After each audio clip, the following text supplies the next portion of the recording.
तो गाँव वालों, ये है हमारा 12th क्वेश्चन जो कि नीट 2016 में पूछा गया था। तो आपने क्वेश्चन रीड कर ही लिया होगा। चलिए मैं आपको उसका सॉल्यूशन एक्सप्लेन करता हूँ जल्दी से। तो क्वेश्चन के अकॉर्डिंग अपने पास दो आइडेंटिकल चार्जेस हैं जो कि सीलिंग से लटके हो। तो मैं यहाँ पे जल्दी से डायग्राम बना देता हूँ। ये अपने पास सीलिंग है, इससे दो चार्जेस हैंग हो रखे हैं, दोनों इक्वल है, इसलिए म्यूचुअल रिपल्सन की वजह से अलग अलग हो रखे हैं ऐसे करके। ठीक, ये भी क्यू है और ये भी क्यू है। अब ये क्वेश्चन कह रहा है कि दोनों में से चार्ज लीक होना स्टार्ट हो जाता है एट अ कांस्टेंट रेट, जिसकी वजह से क्या होगा, एक दूसरे के पास आने लग जाएंगे। तो जो पास आने की वेलोसिटी है वो है v, और आपसे पूछा जा रहा है कि v और पोजीशन में रिलेशन बताइए। जो सारे ऑप्शन है v और पोजीशन x के टर्म में है। तो इस क्वेश्चन में किसी भी एक इंस्टेंट पे जो वो एक दूसरे के पास आ रहे थे, तब किसी भी एक इंस्टेंट पे आप उसको रोक दीजिए। फॉर एग्जांपल मैं यहाँ पे मान लेता हूँ कि अभी मैंने इसको रोक दिया, तो इस टाइम पे इस पे चार्ज कितना बचा हुआ है, q चार्ज बचा हुआ है, और इस पे भी कितना चार्ज बचा हुआ है, q चार्ज बचा हुआ है, राइट। अब इस पर्टिकुलर टाइम पे जो इन दोनों के बीच में डिस्टेंस है वो कितना है, उसको हम x मान लेते हैं। अब तो d होगा नहीं क्योंकि थोड़ा तो पास आगे होंगे, तो उसको हम x मान लेते हैं। और इस पर्टिकुलर टाइम पे कौन कौन से फोर्स लग रहे हैं किसी भी एक बॉडी पे देख लेते हैं। तो मैं पहले वाले चार्ज पे यानी कि इस वाले चार्ज पे कौन कौन सा फोर्स अप्लाई हो रहा है इस टाइम पे वो देखते हैं। तो सबसे पहले इस चार्ज की वजह से इस पे जो रिपल्सिव फोर्स लगेगा वो लगा देंगे, जो कि बाहर की ओर लगेगा। F इक्वल टू कितना लगेगा अपने पास, k q इंटू में q स्क्वायर हो जाएगा अपॉन में x का स्क्वायर, राइट। और दूसरा फोर्स जो लगेगा वो नीचे की ओर mg लगेगा, और तीसरा धागे में टेंशन टी लग रहा होगा, राइट, इधर की ओर ऊपर की ओर धागे। तो अब हम टी को रिजॉल्व करेंगे, तो एक तो टी ऊपर की ओर आएगा टेंशन का, और दूसरा आएगा अपने पास राइट की तरफ, राइट। अगर ये थीटा है तो वर्टिकली अपोजिट एंगल ये थीटा बन जाएगा, और ये टी कॉस थीटा बन जाएगा, राइट। और दूसरा वाला जो बनेगा वो टी साइन थीटा बन जाएगा। और सिंस बॉडी में कोई एक्सेलरेशन नहीं है, तो नेट फोर्स कितना होगा बॉडी पे, 0। तो हम क्या बोलेंगे कि जो ऊपर वाला फोर्स है वो नीचे वाले फोर्स के बराबर हो जाएगा, और जो लेफ्ट वाला फोर्स है वो राइट वाले फोर्स के बराबर हो जाएगा। तो इसी को हम आगे लिख देंगे, टी साइन थीटा जो है वो किसके बराबर होगा, के क्यू स्क्वायर अपॉन में एक्स स्क्वायर के बराबर हो जाएगा।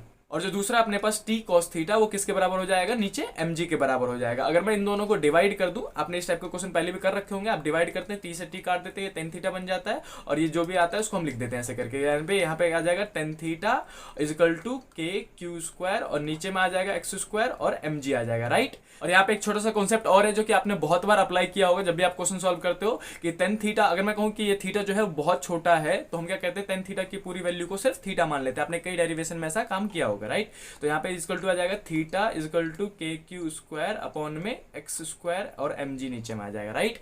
अब इसी ट्रायंगल में हम थीटा को रिप्लेस कर देंगे। मैं इस सारे फोर्सेस को हटा देता हूँ। तो अब हम इस छोटे से ट्रायंगल में वापस आ जाएंगे। हम यहाँ पे निकालेंगे थीटा। थीटा का फॉर्मूला होता है बेसिकली आर्क अपॉन में रेडियस। आर्क मतलब क्या, थीटा के सामने वाला, जो कि अपने पास पूरा x था, तो ये हो जाएगा अपने पास छोटा सा x/2, और रेडियस मतलब जो लेंथ था उसका l हो जाएगा। तो हम थीटा की जगह हम क्या लिखेंगे, x/2, और L आ जाएगा तो डिवाइड में यहाँ पे आ जाएगा x/2L इक्वल टू कितना बच जाएगा, के क्यू स्क्वायर अपॉन में एक्स स्क्वायर और mg बच जाएगा यहाँ पे, राइट। अब जो यहाँ पे एक्स स्क्वायर है वो इसको एक साइड कर देते हो, तो यहाँ पे कितना आ जाएगा, एक्स क्यूब अपॉन में 2L इज इक्वल टू के क्यू स्क्वायर अपॉन में mg, राइट।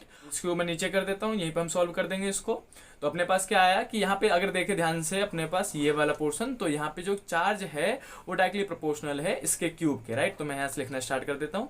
जो अपने पास क्यू स्क्वायर है वो डायरेक्टली प्रोपोर्शनल है किसके, एक्स क्यूब, क्योंकि बाकी सब तो कॉन्स्टेंट है, 2L कॉन्स्टेंट है, mg कॉन्स्टेंट है, के भी कॉन्स्टेंट है, राइट। तो यहाँ पे जो क्यू स्क्वायर है वो डायरेक्टली प्रोपोर्शनल है एक्स क्यूब के, राइट।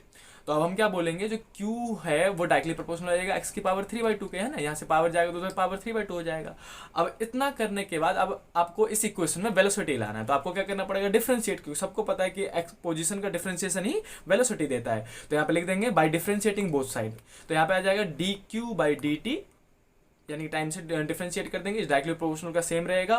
और पहले x की पावर 3/2 का डिफरेंशिएशन करेंगे। तो डिफरेंशिएशन कैसे होता है कि पावर को आगे बुलाएंगे और पावर में से एक घटा देंगे, तो 3/2 आगे आ जाएगा, और x की पावर 3/2 में से एक माइनस कर दोगे आप। तो पहला तो ये हो गया x की पावर 3/2 का डिफरेंशिएशन, राइट। एंड फिर सिर्फ x का भी डिफरेंशिएशन होगा। जिन बच्चों ने मैथ वाले उन्होंने पढ़ा होगा, चेन रूल कहते हैं शायद इसको।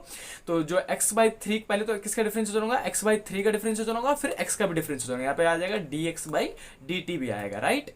तो अपने पास LHS में क्या बच गया, dq/dt बच गया। यहाँ पे डायरेक्टली प्रोपोर्शनल का सेम 3/2 का 3/2, और यहाँ पे 3/2 में से 1 माइनस करोगे तो x की पावर सिर्फ हाफ बचेगा यहाँ पे, और dx/dt जो कि हमारा क्या होता है v, तो हम यहाँ पे v लिख देंगे, है ना, क्योंकि यहाँ पे dx/dt जो होता है, जल्दी से मैं लिख देता हूँ यहाँ पे, ये v के बराबर होता है। तो यहाँ पे v प्लेस कर दिया। अब मैं अगर इसको इस साइड भेजूँ तो ये डिवाइड में चला जाएगा, तो अपने पास आ जाएगा dq/dt का सेम 1 अपॉन में x की पावर हाफ हो जाएगा, और 3/2 भी दे जाएगा तो 2/3 हो जाएगा, is directly proportional to v। अब मुझे सिर्फ रिलेशन v में और पोजीशन में देखना है। तो इसी के नीचे लिखूंगा मैं 2/3 का 2/3 dq/dq dt का dt, और ये x की पावर ऊपर आएगा तो पावर माइनस का हाफ हो जाएगा, है ना, पावर ऊपर आता है तो शिफ्ट हो जाता है, और डायरेक्टली प्रोपोर्शनल टू v। और इस इक्वेशन से देखा जाए तो जो v है वो डायरेक्टली प्रोपोर्शनल है x की पावर माइनस का हाफ, राइट।